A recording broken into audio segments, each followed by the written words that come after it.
round is done during prejudging. So the evening show for amateur classes, it's 90 seconds. And you are allowed to use props.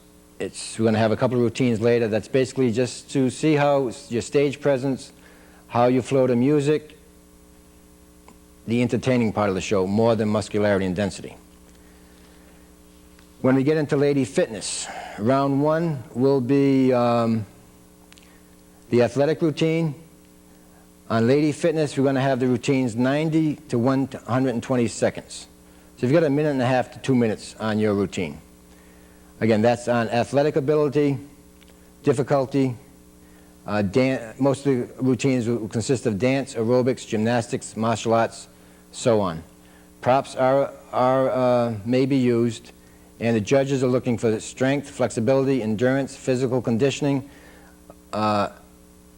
difficulty, how creative the routine is, and the total package as far as stage presence. Swimsuit round will be round two. That's, again, there's no thongs allowed in lady fitness anymore. That's going to be a symmetrical round. Seeing how symmetrical the physique is, stage presence, beauty, poise, how conditioned of an athlete you are, and mainly how symmetrical you are. And then we're adding round three, which will be athletic sportswear round. We decided not to go with evening wear, and I didn't think 2 rounds was enough, so we're going to go into the third round will be sportswear modeling round. Basically, we're looking for a model with muscle. This will give you a different avenue. Maybe you can get some endorsements from different product lines, such as clothing, supplements, equipment companies. So this is going to be athletic wear, such as Hot Skins, Body Alive, whatever type of athletic wear you want to wear. You will introduce yourself on the microphone, say whatever you'd like to say about fitness, and leave the stage. So lady fitness, we're going to have the swimsuit round, athletic round, and sportswear modeling round. That will be lady fitness next season.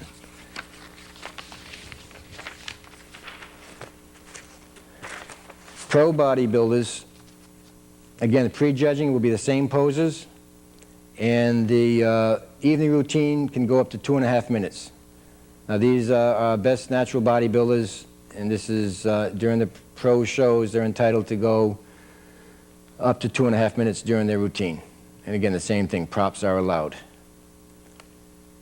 Classes, if we're giving, again, I had said if we have 8 or more contestants in a class, it'll be top 5 awards.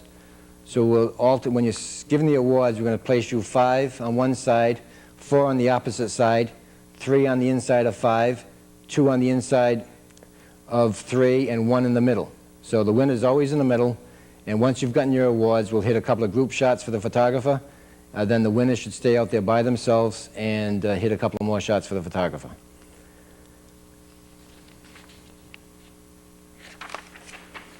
As far as the pro division and qualifications, how to get into different contests, as of 1999, we're not going to start this until January of 1999.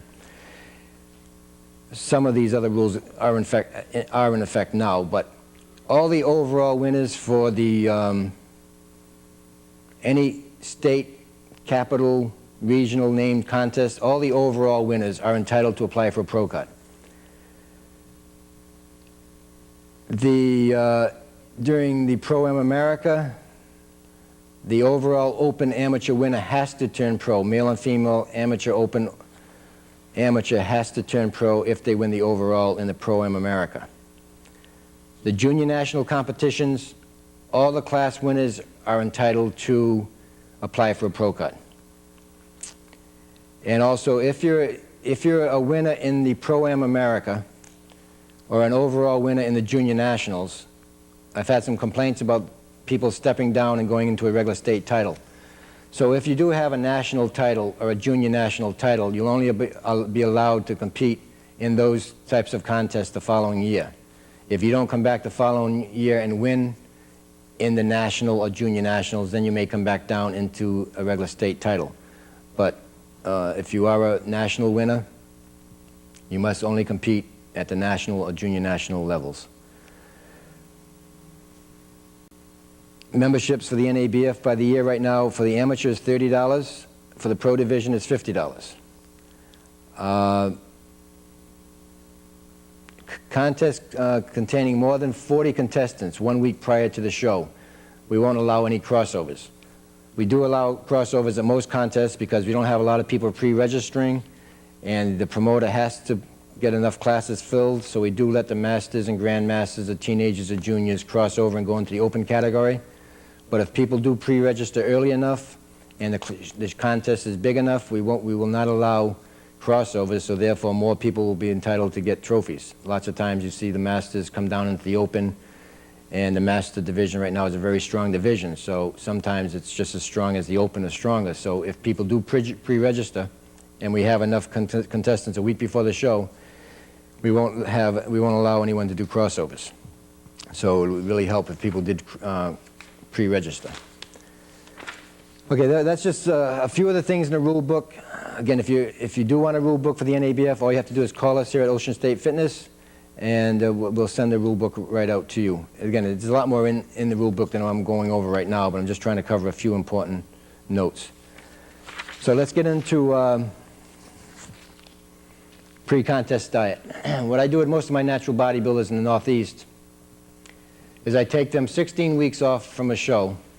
I take them pretty much off all wheat products, all dairy products, and most of the fruit. Most of my bodybuilders, whether it be male or female, they do vary from each individual. There's what they call slow oxidizers, mid oxidizers, and fast oxidizers. That depends on what percentage of protein, carbs, and fats you need for your particular metabolism. Oxidation rate is how your body utilizes the nutrients from the food. If you happen to be a fast oxidizer, which is someone who should be on a high-fat, high-protein diet, which is quite rare, but you make them live on complex carbohydrates and very low fat, very low protein, they can never be satisfied. They're constantly hungry. So there are different ways of finding out your oxidation rate. There's blood work that can be taken in a hospital, which is quite expensive. There's nutrition analysis program, which I've been affiliated with Gold's Gym in Venice, California for 13 years. I believe it's probably one of the best weight management programs in the country. They have a questionnaire you can fill out, and that will determine your oxidation rate. So a traditional diet can't work the same for all bodybuilders or the general public. First, you have to know what percentage of protein, carbs, and fats you need for your particular metabolism.